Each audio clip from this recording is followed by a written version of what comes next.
en toroto karamoko ɓen yo ɓe ɓeydu waɗugol effort e daawa on. Eɗon anndi o 24 et 31 mo on ɗo yiide no jaali e leydi ndin, si tawi no daranoka hutubaji waɗa, yewtereji yewta, harayno hiɗen jiiɓi ɓuri ɗo. Kono alhamdulillahi 24 ba 31 ba 11 mai anniversaire Bob Marley o koko ɓe nata Saint Valentine e ko waywa muɗum ɗum no mari inde ka meɗen ɗo, kono tension on no beesi ka meɗen ɗo par rapport e leyɗe goo. Moƴƴa noon musique lié de débauche nokkeli ka zina arante tamo be no andi ɗon ko ɗum watte ɗon eno e leydi men ɗin en salaki, kono par rapport e leyɗe goo on tawa enen koye Makka ka leyɗe goo woni. Rewɓe ɓooriɓe darorɓe nin ɗum no jaali hande koye lagine ɗo, kono si ɗum comparama e leyɗe goo on taway enen ɗo koye Arabie Saoudite par rapport e leyɗe goo. Ko honɗum waɗi ɗum? Ko juhdul ulama, tinnare karamokoɓe ɓen, laaɓal reedu ligue islamique on, ɗi hutubaji ɗi yoton no yalta waɗe ka gangune, yewte fi bone goto leydi ndin fuu almamiɓe jaɓodira mawdu goto, nden hunde ɗon gufe ko ɗum Allahu tabaraka wa taala waɗi barke e muɗum. Allah subhanahu wa taala wi wallazina jahadu fina lanahdiyannahum subulana. Kala tinniɓe fi amen min sappinayɓe, min hollayɓe ɗate amen ɗen ka ɓe rewa ɓe heɓa faaleji maɓɓe ɗin adna e lakara. Ɗon karamokoɓe yo ɓeydu wakkilade sukaɓe si ari ɓe tawi ɓen attiɓe ino tinnade, si ɓe yiɗi ɓe palji yo ɓe ñeeñin, ɓe waɗa hikma, ɓe ɓatto ɓe mawɓe maɓɓe, karamokoɓe maɓɓe, mawɓe ka bindi, mawɓe ka duuɓi, shuyuhum ilman wa sinnan, ɓe wara ɓe jooɗo ley koyɗe maɓɓe, ɓe landinkino ɓe faljitira ceerno on needi. Kala kadi faljitaɗo ko jangi wo ko jangi ko duuɓi makko towi wo ɓay kanko e Allah naɓe gore, kanko e Jibril ɓe fotta gandal. Si hollama paljol yo on tigi faljitaɗo yo jaɓir fi Allah. Kadi lasnaɓe masumin, wona en renaɓe faljugol. Karamakojo hay goto wiyatan faljata, karamakojo hay goto kadi hana wiwde wota goɗɗo faljitan, kono no faljitorte noon no wona sabu ha faljitete ɗon salo faljitade. Nelaɗo sallallahu alaihi wasallam ɓe maki addinu nasiha, dinan kay ko laaɓal reedu. Ɓe maki nokkugo man satara musliman satarahu llahu. Si neɗɗo falji emo faala moƴƴinde ko ya surru mo yiltiramo gandal, yiltiramo needi. En yii nelaɗo sallallahu alaihi wasallam sahaba ɓen e hoore mum ɓe falteno moƴƴingol ɓe bonna. En nanari nelaɗo no gufi hay goto aybini mo ka, waɗani mo silsilaji bayana, yewtereji ndeɗo lanna ndeɗo tokko ndeɗo tokko fi sahabajo kaarijo ella mo waɗi. Hanki ni meɗen janga darso on ka fiqhu tayammum min kitabi salatil muslim. Ammar bun Yasir o nelaɗo nulimo e haaju. Ammar ko nene makko ada warede fi dina, Sumayya ben makko Yasir ada warede fi dina. O piya ha o faɗɗa, o hettori kala han o jokki nelaɗo. Nyande go nelaɗo sallallahu alaihi wasallam waɗi mo e haaju ko arata o ɗani tun o hoyɗinkini, o hoyɗiti, janaba nangi mo, o ɗaɓɓi ndiyan ɗon fof o heɓari. Ko ɗum o waɗi, wari ka jarendi, ɓay ton ko désert ko jarendi, o ruki ka jarendi, o talli o yehi ha wato warti, o wi mi laaɓi, kanko e wiya makko on. O wari ka nelaɗo Allah sallallahu alaihi wasallam, o wi nelaɗo mi heɓi janaba, junibtu, mi heɓi janaba, mi warri nin. Tuma nelaɗo maki woyyo Ammar iɗaru ko ɗo e jarendi ɗo ha koya ha ma fereya. Woyyo he a warrayno nin tum, a ƴetteno juuɗe maɗen ɗiɗi tum piyaka leydi ɗo, towna juuɗe ɗen, fitta yeeso ma ngon, on tuman mowla juuɗe ɗen, haray a tamike. Est ce que ɓe sonkannomo, ɓe ñaɗannomo, ɓe hersinnomo? Goɗɗo ari ka juulirde nelaɗo, imo faala bawlude, imo faala sofude, yibba ndiyan, ko ɗum o waɗi. Nelaɗo no wadde darsu, sahaba e fof no jooɗi no heeɗi. O wari ɗon e tugalal piliyewal ka tumbere juulide nelaɗo, o yuppi tumban o ne sofugol. sahaba ɓe gimmi hawti nangugol mo nelaɗo make da'uhu tertemo fuɗɗiɗo sofude ɗum dérangeatake tertemo yo Allah ɓeydamo teddungal woyyo alhamdulillah Allah muyanimo o soofi calcule si ɗum o falanoma e ɗum yalto ɗum yaltari accitemo nelaɗo sensibilise sahabaɓe ɓe make tertemo ɓayo a gayni nelaɗo tuggari mo e haala ko sahabaɓen ɓe inni subbu ala bawli l arabiyi zanuban min al ma yettoye si on waltiw ndiyam ibbon e coofe aden fulaso on ɗum waɗa ɓe continue darsu maɓɓe on ka sakkitorde ka fen ka clotirugol darsu on tuma ɓe maki a waɗe juulirdaje ɗe darniraka fi ka goɗɗo hunta haaju ɗe juulirdaje waɗaka fi ka a haala aduna waɗe ɗe juulirdaje waɗaka ka yeeye ɗe wonade hurgo ka goɗɗo hunta haaju nani o yacciri noon oɗon ɓe dari o yano ɗon himo juuɗi si ko enen en hersinayno on kap téléphone ji ɗi filmé mo naɓen mo Facebook e TikTok ka aduna on fof tika mo min hollayno mo aduna on fof hersinen mo sahabaɓe ɗiɗo nelaɗo sallallah sallam nelaɗo nuli ɓe haaju ɓe yahi ko ɓe arata waɓu to heewi ɓe alda e salligi ɓe wi Allah wi fa in lam tajidu ma an fatayammamu tamo ɗen ɓe taami ɓe juuli waktu o wi en joni fana ɓay ɓe gayni julde few ɓe yehi seeɗa tun ɓe heɓi ndiyam o yawi mbari en heɓi ndiyam fana on no heddi joni noon salligoɗen juuliten fana on kadi o yawi fi hen ɗum o wi ko waɗi ha taamiɗen ko ɓay en heɓari ndiyam joni ɓay en heɓi ndiyam tamamuy on boni ɓay tamamuy on boni nden julde ɗon boni yara koye fillito o yawi an ko noon famirɗa o wi min mi fillitota ko ɗo waktu mi salligoto noon mi marana waktu arowo o wi sabu on ɗum ko Allah yamirɗo salligi on ko on wi si ndiyam heɓaki yo taame ko Allah jeytamamuye wano jeeri salligi noon donc Allah arrangi en mi ala sattinande hoore am o yawi a gasi ɗum ɗo sin hewti ka nelaɗo en sifantoɓe o yawi a mahi ɓe ari ka nelaɗo Allah sallllahu alayhi wa sallam ɓe sifi probléme on kono nelaɗo makannoɓe ɓe makani oya yoɓituɗo waktu on ɓe wi an ayan laka ajrani an hiɗa mari baraji ɗiɗi a juulidino e tamamuye a heɓi ndiyam a salligike a fillitike Allah ko yurmeteɗo o windante baraji julɗo laaɓi ɗiɗi on ɗo welti ɓernde mum ɓutti o yasikki kañum échoui on tuma nelaɗo maki ay an omo yoɓitari fakat a sabta sunna an a hawri e ko min mi waɗayno kon si ko minnu o yino ɓe ñawdiri kadiya on noon probléme on noon ka ɓe wi an julɗo laaɓi ɗiɗi on hiɗa mari baraji laaɓi ɗiɗi Allah haykata julde ma nden ko kanko juuliranɗa o fima ko juulirɗa an kadi noon mo yoɓitari on an a waɗi ko min mi waɗayno kon si ko min manamo be maɓɓe heɓi ɗuttu ɓernde kono enen nanon si goɗɗo falji ko en andinayi aduna on fof o falji si goɗɗo woopi en andinayi aduna on fof o woopi ɗum wona jikku julɗo non ɓe wi la takun ka zubab fa innahu yura'i bi aynayhi jurhal musab wota wawwa congil ɗo gandi congil kañum o ayniti e neɗɗo ko barme hunkun tun temme hunkun ka congil si ari ɗo gil wangoto ɗo o hara gil laɓɓitude ka barmuɗa ɗon oɗon tungil haaju maggil woni awa yimɓe no woodi ko noon ɓe wayi kala ka neɗɗo mortori ka o yaniri ko ɗon ɓe ɗaɓɓitantamo harale no woodi ka o moƴƴiniri ka ɗuuɗi donc haray en wasiyto ɗum ɗon on tuman ay attaque mawdu on yewtugol fi ko fewndi kon anaxe wonna mawludu naxan kuyiki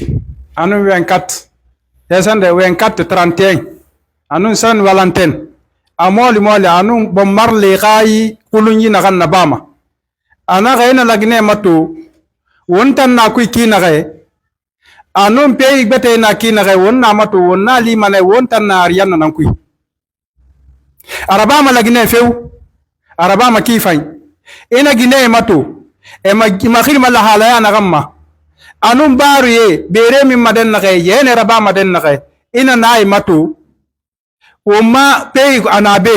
kono pey gbete alima wontan na ariya anuntan na makan anare mun sena rabare anare ligi islamique e kutuba na kay rayen maiki yi kutuba khanu kharan e effort na kay rabafi anna sabu ina khay birin lankuy cerema birin kutuba ciren karang yamane bira fahamu na sabu ina ga ndi bagara kana mara ina so peyi betema anambare na kan nana anu won tango yibe akire mara anake migi na kai na katera ba o mana fori e na kate na kai ba fe naki nanan de ba alba inna ngaibu feira won tango ana nana toge anake kame tsende sektele na kai fa lonni le na kai fa ina lonni kiyoki ifori na kan li yara lonni ku khasali atantangi ima so manara ima gori yiti kota dari ima gori yiti kota dari ana ma gori ina ma gori ana question response fima ka tantangi itan noma aga tantanyi so daira doi ana ga migi no ma tantande iga aga tantanyi afala be bara tantang amu gono ne no ma tantande afala be bara tantang a gono yira amuti ana ga kon nabirin tantanyi falaki migi be anu migi rasiki ana ga nala halayanar ana ga ala khaira alayhi salatu wassalam umma me logo cere ala khaira alayhi salatu wassalam amigin de be ko hadunya birame ana ga ala khaira na ga yami ku logonde pilier set mana migi khalam fi kamen de na fa ana ga tipilier yamin taji ana ga wantay magurara ana ko lif sahaba ina kila khalima e ga fala be e ga fe ndira bara na nyom me na ga waluna ana alhamdulillah ba ala barara giri se no kay naganna ifate ku ala barna tan nagi ala barna tam namini kala mun nara minno afate ku go kam ki barwa ko fufu waluna ha ka je ko lifu ana sahabe na je ko lifu de few nam nyom me mu way na sahabe ramen ni few a fala ne sahaba bore be ana kay wasiga wasa fayi si o ya kirin yera wa samen ana ga darsu continue ha darsu na ganyo darsu nyoma ana ga masen ana ga mbayami yetire ala batu de nanna yami ye mutiri dunya ifalade yami ye mutiri kanda dira badira yami ye mutiri ana kana kawandi fa kona mu kamere li fala ana ga nam nyamme alayhi salatu wassalam an wal manakine ana ga hal sahabe enu tantamma ana ga amma bunyas nafan logonde esigane mi filima yanabe na sa stana khi kholi al khairana abe ana siga nyerende janabe na sa sto menni atofa ma ya kulun ata sa mayina ma anaka siga akulun kunanna atofa ala khaira ire ala khaira alayhi salatu wassalam ala khaira naka yasir kono anaka haliya arabanu e boki bombonu se nyakire e ya taji mafuruku e belaga mafuruku en arabana nabari wasa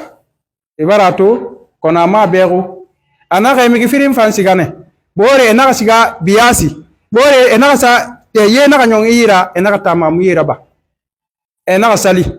eto fa hayto yeso to bore enaka anaka ntan tamamu ye naka na ba ki ba mbara yeso to na sali yeso kumane mon ni sali gule ni sali naka na bano bore naka ade sali birin ala nan woya mare ko ngata tamamu ira ba o umar tamamu ira ba umar fa ha umar fa ye ireli nta mo sali gule made konon sali tan suguma ala ko sali beta naka tan fam ne fanna ge anaka mba ngai hala ka khaira ire alayhi salatu wassalam o nga say tajraba ala ka khaira be ena fa hala ka khaira ire ena ga tajraba ala ka khaira be ala ka khaira na firi yibiren ka kison ya bi so na ira e be na nyagali anaka bore be anaka itan na kan sali yeso gonaki isali gbilen e bara firin soto nana nyagalin kifan anaka bore fambe anaka itan na kan sali yeso go imo sali gbilen anaka ibara lamma sunne makanta nara ba manakine nafan naka nyagali anaka mba fure naka lonniri naka kasi mana yare dine ku wonga umma soira wonga umma korera wonga emma korin wonga lonni fera wonga ibinja nana khema dawa no masiga de yare haray enen julbe ben ko yen wakilo yondinoren dina men kan naktafi bidinina yondinoren dina men islamu kan e bange kala ko yete fet kon sinara ko fet ji tawaydi din ko fet aada yankoji yandana hore maadi humunira e dina hay noddobe ben e fi mudum ko benta ko fête nationale joni wien wano fête indépendant fête d'indépendance se njeti fête d'indépendance ko wiete nde nyande ko show me pay chômé payé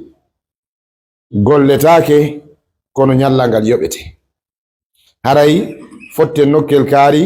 yeesoɓe ɓen ɓe ara ɓe holla welo welo ko wa e nde hitande ɗo woni ko hettiɗen e juuɗe yetti jalloɓe ɓeya ɗum ɗon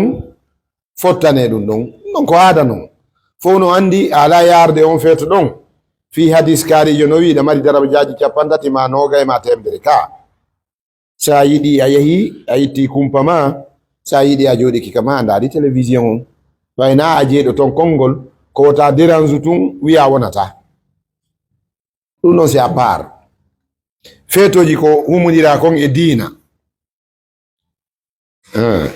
ce qui est mis au nom de spiritualité ta joni ɗon no waɗede koko baka e bange heɓirɗum baraji woni koko jogiɗen kon ka islamu ga ko ɓeyda kon e hoore ɗi islamu jonni en ɗin woni ko ɗiɗi ɓe chrétien ɓe ɓin jogii ɗin ɓay kamɓe kadi nde ɓe waɗa ɗum eɓe fanori on ɗum heɓugol baraji kono ɓe no wiide la fête de Noël au nom de Jésus. Si wiyama au nom de Jésus, qui est Jésus? Ɓeyna fête de Noël Christmas on ɓeyna in the name of Jesus ko inde Isa. Donc kabaka inde Isa wo ɓaytu woni au nom d'un prophète hande kadi ko nu ɗaɓɓa nder ton ko récompense divine ka ko baraji jomiraɗo ɓe o ɗaɓɓude nder ton joni noon ko ɗiɗo fof an a julɗo duwaɗa tummidirde ɗo e tabal wallina seɗa seɗidira ɗin ɗo e joni en waɗi e wi jombente on to windi fi jombente ko windi kon ka defte ko ɗum ɗo e ɗum ɗo amma unugol cobbe e dawgol ka maayo ma dawa ka cangol ma dawa subaka loto e yiyetama ko yon sayi ɗon firawna yolino a waccen ɗon ɗam ni jombente on nenaɗo sallallah alih w sallam ɓe horuno sappo on ɓe maaki ɓe hori je sappo on ɓe maaki si Allah tawniɓe ko arata ɓe hoora e jeenayi ɓe watta sappo jaka yomi wakkilo mi hoora jeenayi jombente e sappo jombente wiyete Tasu'a e Ashura ɗon kadi andi ko ɗum ɗo wonanma e jombente nelaɗo Allah sallallahu alaihi wasallam ɓe jibinama haalaji ɗuuɗi e muɗum koye tenerre ɓe jibina nden tenerre sen daari ka calendrier porto la datation donnée mentionné ka calendrier ji portoɓe ɓen ko ɗum ko hawrayta ko 17 ko waɗo le 27 ma le 25 lewru ndun kono fo e mum ndeɗo tenerre nde nelaɗo jibina e muɗum ndeɗo nelaɗo horinde ɓe landama kon ɗum woni on horinde tenen ɓe maaki fa fi dhalika al yawmi wulittu koye nden ñalande mi jibina bon min kadi ɓay nelaɗo hoori e tenerre nden ɓe landama tawi koye tenen ɓe jibina min kadi mi hooray tenerre nden a waɗi ko ɓuri e moƴƴude ka ko woni nder toon haray kaari be itta nagge kaari itta e dammol be fotten ka juulidde be defe be senden qur'ana jangen beyten heɓuɗo o piya ka jiifa yaha on to ɗum woni e bindi ɓayala e bindi mi wallini egga ɗon kadi ara julde suumaye julde suumaye kadi ɗo kadi wiyama de ko juldere ko idul fitri si wiyama idu ko welo welo koko humodiri e welo welo ko honno nelaɗo e moƴƴuɓe aramɓe ɓe warruno ko honno tawrɗe mawɓe min julɓe aramɓe ɓe no warra ɓe defanayno ɓengurde nde ñande ñaame haare ɓe janto inde Allah ɓe yaha ɓe hiwro sabuli maɓɓe ɓe jinda ka kawtal ɓe hiwrodira ɓe lando ɓe du'anomo be Allah jaɓan ɗum ko hoori kon haɗa ɗon heɓa nden moƴƴere ɗon hono ɓe organise no soirée lendemain de la fête non man asallaha yawma al id fa ka annama asahu yawma al mashhud yedduɗo Allah ka nder juldandu e inde feeto juldere nden on no wawa yeddoyɗo Allah ka dargal donc pas de soirée lanni pas d'alcool pas de drogue pas de débauche ɗum ɗon fof wallina to waɗa ko bindi ɗi wi kon ara kadi joni julde donki nden kadi ɗon kadi warra noon powɗu kadi 24 et 31 ɓanna kadi ota accu ɗum ɗon katton way woɓɓe no wino ɗaɓɓide baraji landoɗa bible on mais c'est la bible où est mentionné que Jésus est né le 24 décembre nulle part ayata ɗum hay nokka windi e bible demande quiconque un pasteur un prêtre un révérend ne veut pas te citer un verset biblique qui date la naissance de Christ ɗum ala d'où est venue la fête du Christ de Noël landitoɗa wiya yo jaka ɓe toñay woni Isa ɗon ko nu watta ko wallingol ka si tawi no selli no bakkodiri e Isa kamen enen julɓe ɓen Isa kombo o tedduɗo e men ka jogitoɗa. Mais c'est pas réel, c'est pas authentique. Même dans les sciences bibliques, c'est ala fi fetugol 24 comme étant anniversaire annabi Isa ala nulle part. Ko ɗum waɗi haray ko be yetoɗen ɓiɓɓe julɓe ɓe yoɓe sorto e mum ko yen terto hay ka maɓɓe na dina naafi noon kamen ga anare a walla mane musulmi wonga won wasa so madine dina l'islam wonga won wasa so madine feti gbe nana ummina yama wonna won wasa so feti nare langi on ma feti nare langi sebelima anara ma farade fete na gaira bafe alo fete d'indépendance na gaira bafe nak bana tamu wa ko dine fira natan e fala gane na reso me pe to mige sarefi maneto e mo walima hino masigade na isi tolumati ma sey na kam farma menni e kan defa ha ma kui ba ma sey munebe ki muno ma few ido ko xiratelu yi samatu problème yo munema yambente famma fe ifa na famma ifa ina fan sa tebulira eta fala ma yambente mi ga kuri makade kuri e ga tamidi e ga sande firauna madula na logene e ga mato sabeli eske na sabeli kui kana mun na sabeli kui ina ma ku yanara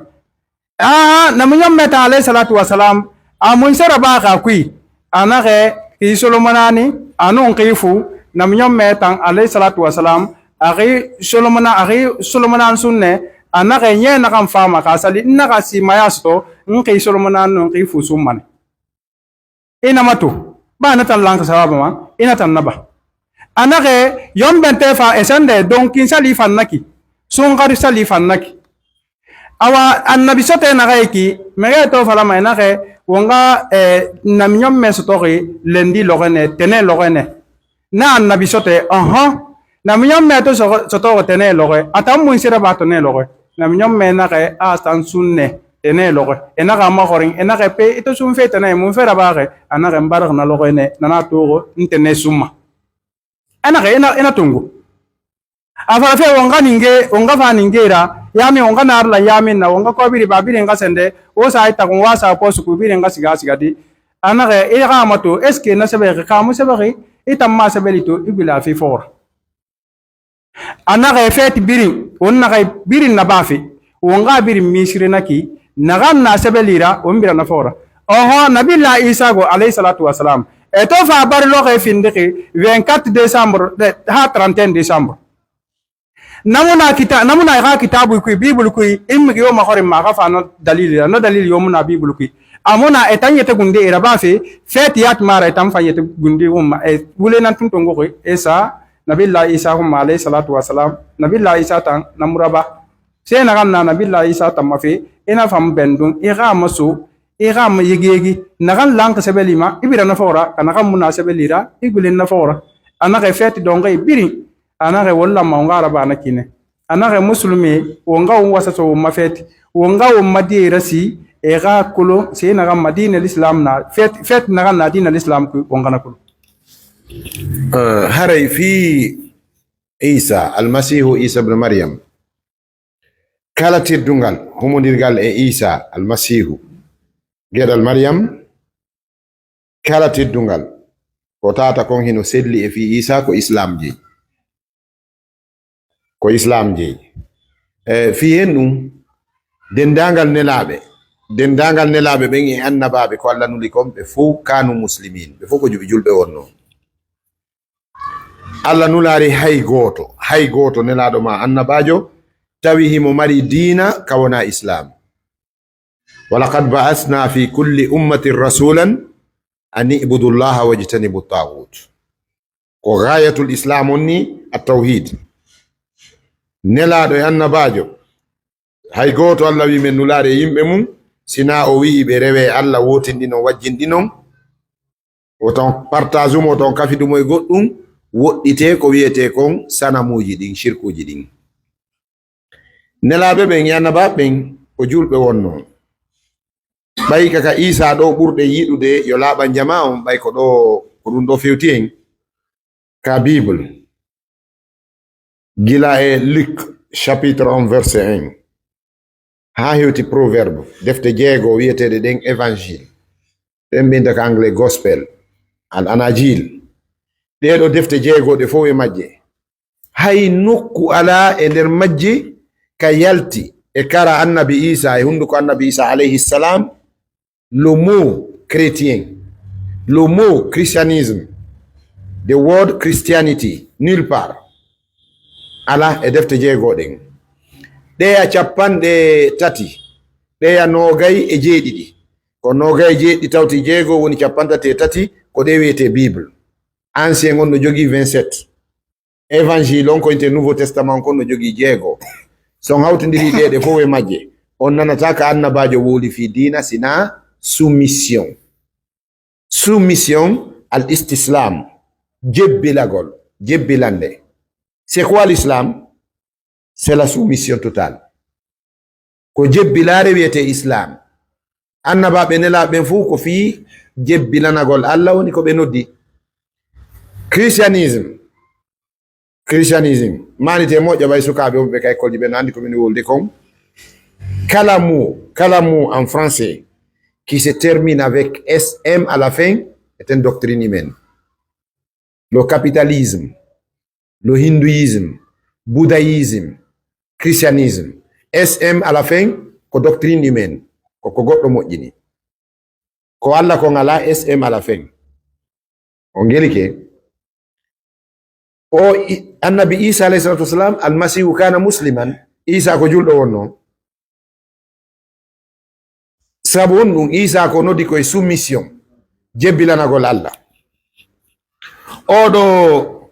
nde inde ɗo chrétien ko nde yalti ko 333 ans après Jésus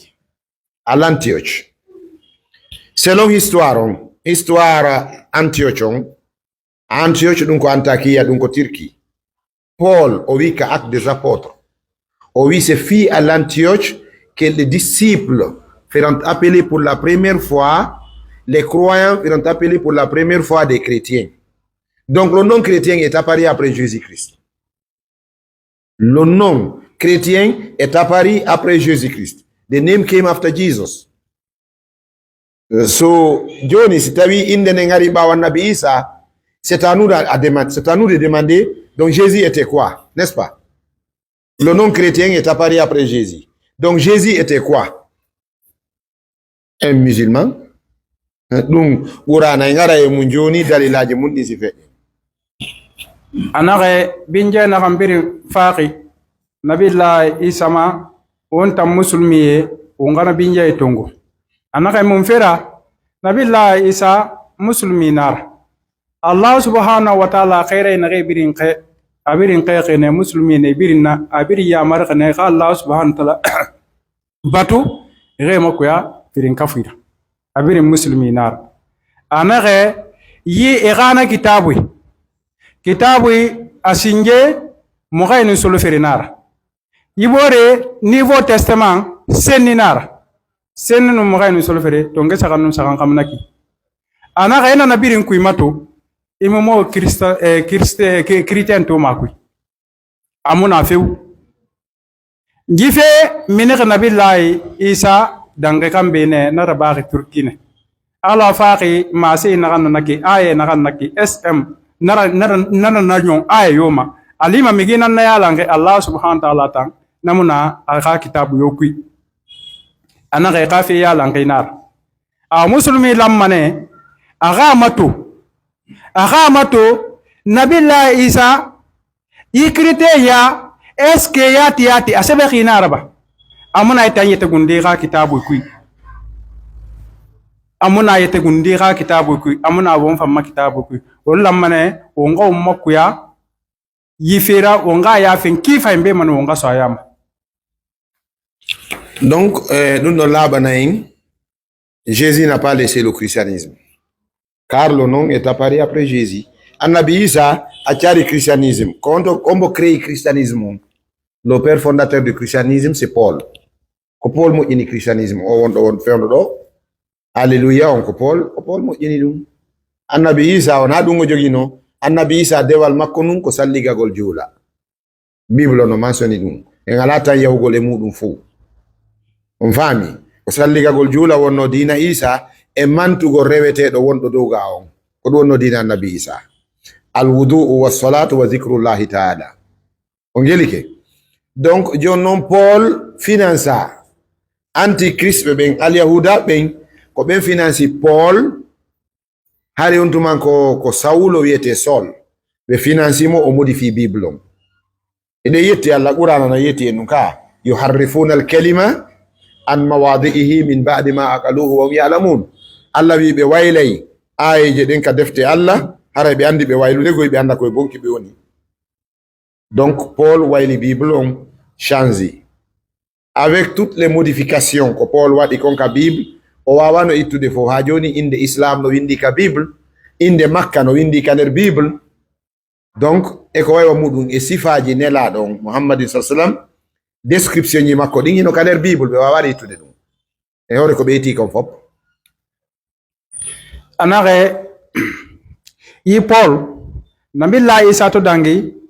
Paul nan yi chrétien fe kriye nabilla isa dange kambi kono musiraba yi alyahude na financé ne na financé ana kitabu ya lamfa ala ko ga ma sey masara Allah subhanahu wa ta'ala ga ma sey masara e ga bible kui e wa na kan komma e sana ana me e kate biri na baare fe nde na mun o ne masara ala ga khaira khli nde na mun masara makka kli na kui e mun masara fe gbe na e mun o ga masara de kono Paul na kan naki yinan yi masara ge wonna alleluya na kan kui naki ala ga khaira isa tan amuna raba muk Paul nan yife kriyer annabi isa alayhi salatu wassalam ko nula koye banu israil qur'ana no yeti en ko laaɓi pos wa rasulan ila bani israil wa rasulan ila bani israil Allah wi min nulimo kono koye banu israil sosojo maninkajo pullo israil jo ala lasna bi bani israil bal nahnu min qabail ukhra koye gori leƴƴi goye wuɗen no gasa tawa koye indien yiwɗen ancien race ji ɗin ɗon andi wano indien en chinois en kurde en les ourdes maɗo ɓe tchèque ɓe ɓen ɓeɗo ko ɓeɗo woni ancien yimɓe ɓen ka hoore leydi Allah ɗo wano Afrique ɗo Mozambique c'est un ancien pays sifa ɗin ɗon e wano Éthiopie ɗen andi Éthiopie c'est un pays qui n'a jamais été colonisé. Ils étaient un empire avant Porto Bébé, avant que le blanc a commencé à voir le monde, l'Éthiopie était un empire.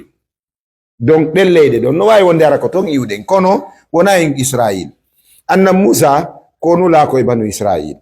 Allah wi wa rasulan ila bani Israël. Je vais vous dire quelque chose très étonnant. Ka nder Bible annabi Isa ɓe wi ɗum ko Acte et Jean ɓe mari même rapport. Annabi Isa nyande goye mo yalti himo jinda Palestine. Debbo arabejo ɓay ko Cananite ɓeyni Cananite ko Canaan ko ɓe palestinien ɓe c'est des arabes. Donc sonnajo on ari tawi annabi Isa o fotti e makko tun o piiti kala e koyɗe annabi Isa o nangi koyɗe annabi Isa ɗen annabi Isa ni ko ɗum waɗi o debbo no ara yana ɗo e ley koyɗe am debbo wi maître karamoko en miɗo mari ɓikkun gotum jiwum ikun faɗɗa jinna nangimo mi turiki on sabi Allah sene nyawda non lammo sene mocco mo ko nun annabi Isa jaabimo annabi Isa daari debbo on hanta ko arabejo o wi'i je n'ai été envoyé que aux brebis perdues de la maison d'Israël o wi min komi nula ko faade e dammol majjirgol Israil ɓiɓɓe annabi Yaguba ɓen debbo on jokki kadi annabi Isa ni pottine o debbo takko am ona o Israil jo oɗo ko arab jo dirnemo min ko mi nula kon yahanta ɓeɗo ko arani ko banu Israil après o wuuli kadi kanko annabi Isa kanko o jonnayno mise o wi il n'est pas bon de prendre le pain dans les mains des enfants et jeter aux chiens. Hein? Sike moƴƴa yomi ƴettu komi nula ko yomi jonnu israilu mi jonna arabe ɓen. On famine ɗum ɗo no ka nder bible. On fami qur'ana wiyen ko rasulan ila bani israila, isa ko nula koye banu israil. Joni isa e hoore mum confirmi ka nder bible wonde il est envoyé envers la maison d'Israël. Et Dieu non kon na digine njonetum. Quelque chose pour les Israéliens, pour Israël. Ko arani Israël kon na do mandetum. Kon na di bale jondetum. Mo natude ko ala ila ol makko. E do ngandi ko fi hen dum eden weltori eden jinyiri odo Islam annabajo ko arabejo.